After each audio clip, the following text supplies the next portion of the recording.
hard to measure physical concomitants of depression, except sometimes for tense back of the neck, forward head posture is common in depression. But there's no clear marker that I can get to.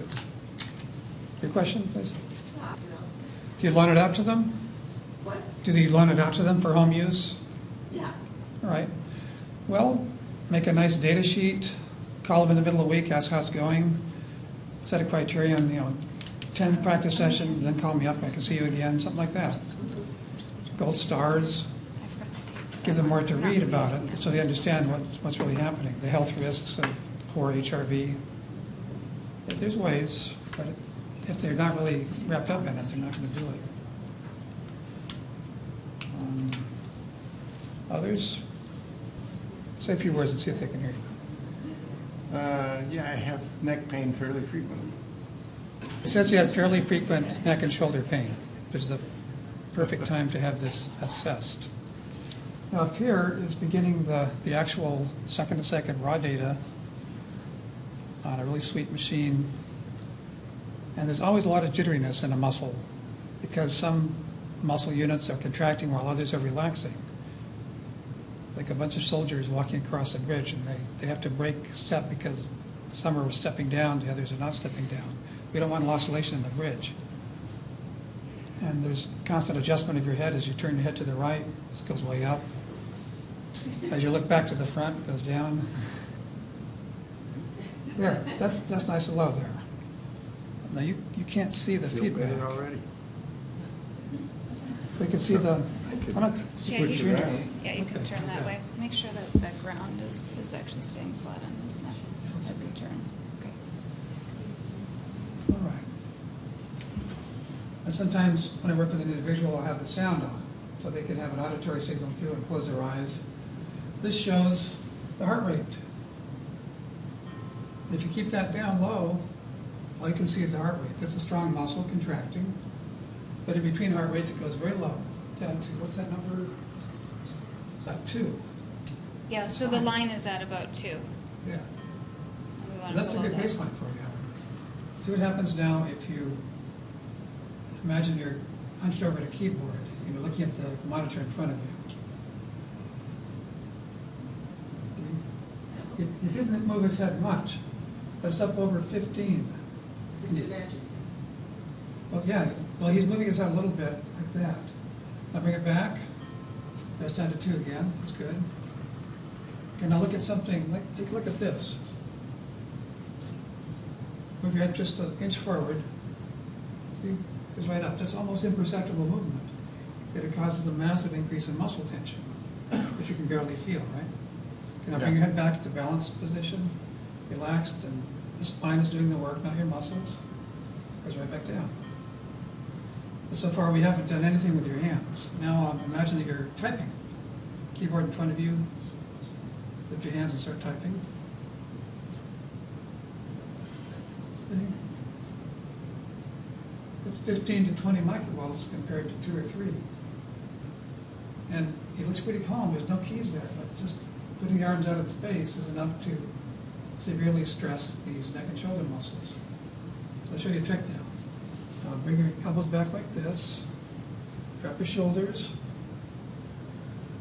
And now continue to type and relax your shoulders as much as you can. See? From 20 to 2. You simply elbows back, beneath the shoulders, right angle at the elbows. And now type your old way.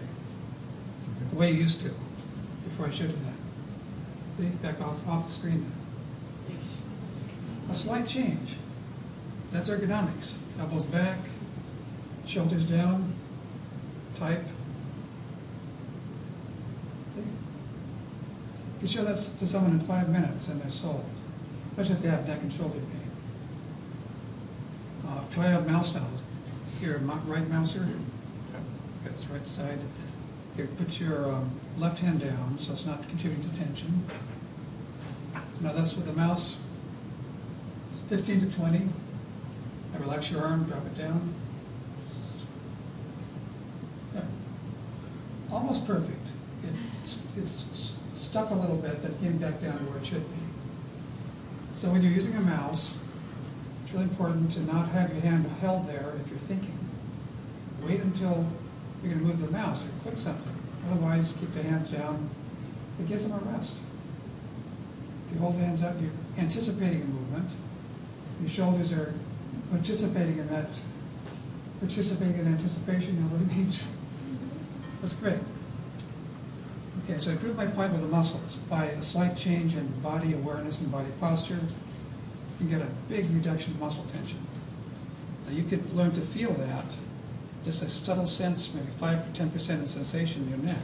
It's always available to you, but if you don't listen into it, it just gets wasted. So if you can memorize how this feels right now, hit forward. Forward postures. Yeah. That's bad. And bring it back down. Now, it takes time to learn to do that while you're thinking of something else, but a little reminder on the screen or on your credit card, forward of your spouse, on your watch or your phone, whatever it takes to get that into your awareness. Oh, I got to relax to save myself from pain.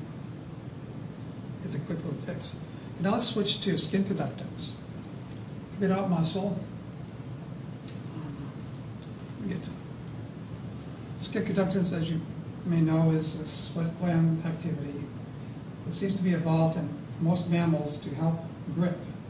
To grip, jump onto a branch and grip that slick bark is easier if there's a little moisture on the skin.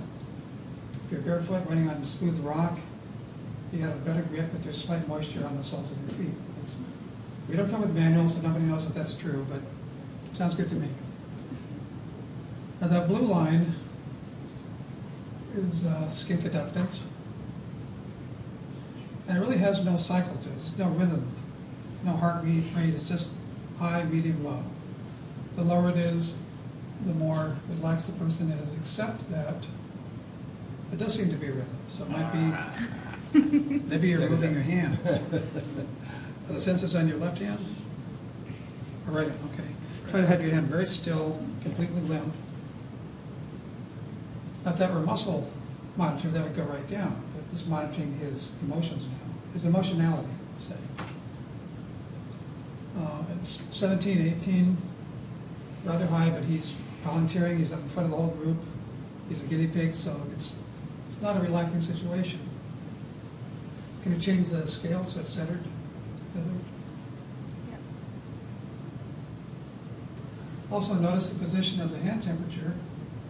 Scale over here, it's around 80. Normal is 88 to 92. So at this moment, he's cooler than he should be. The hands are cooler. He might be warm inside, but his hands are cooler. Watch what happens with the blue line here.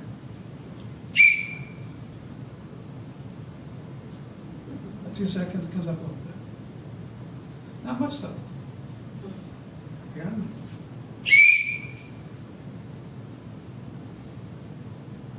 Well, Howard's got nerves of steel. I don't know what to do.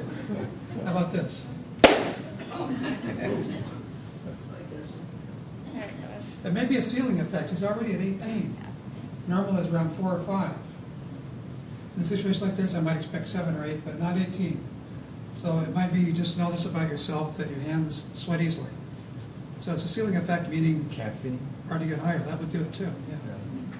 So we can work more on bringing it down. This number, even if it touches 16, that's going to be in the right direction for you. Do you have a favorite image you can go back to? Before we volunteered you.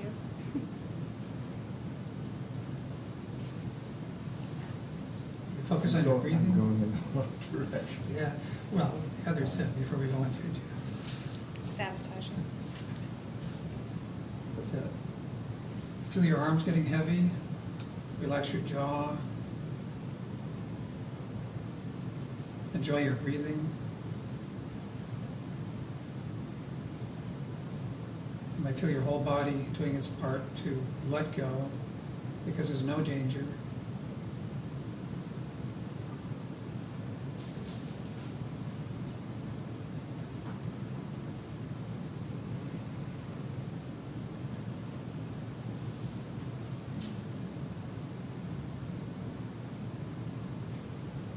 There, to 16. He did that. He affected complicated electrical pathway through the computer, into the projector, into that screen, into your eyeballs from 17 to 16 just by thinking of something. To me, that's just eternally marvelous. It's our thoughts made physical. Let's back up to 17. I clap again. 46, yeah. Not much. Still in the 17 range. So I use this for phobias sometimes, desensitization. It's a tangible externalization of a person's moment-to-moment state of fear, anxiety. And they find it pretty easy to make it go up. Not so hard to make it, not so easy to make it go down, but that's the goal. Sometimes we can loan a small GSR device to take home. They practice there.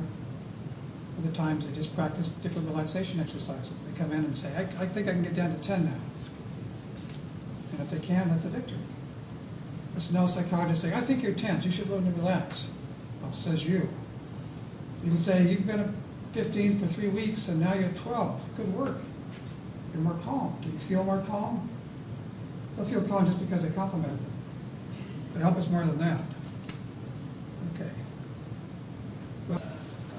Well, if the pain we think involves external excessive muscle tension, then we use that muscle feedback. But sometimes a general approach is best.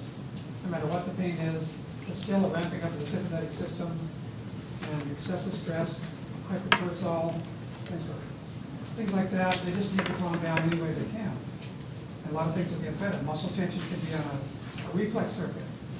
No matter whether they're posture or not, they're still braced for danger.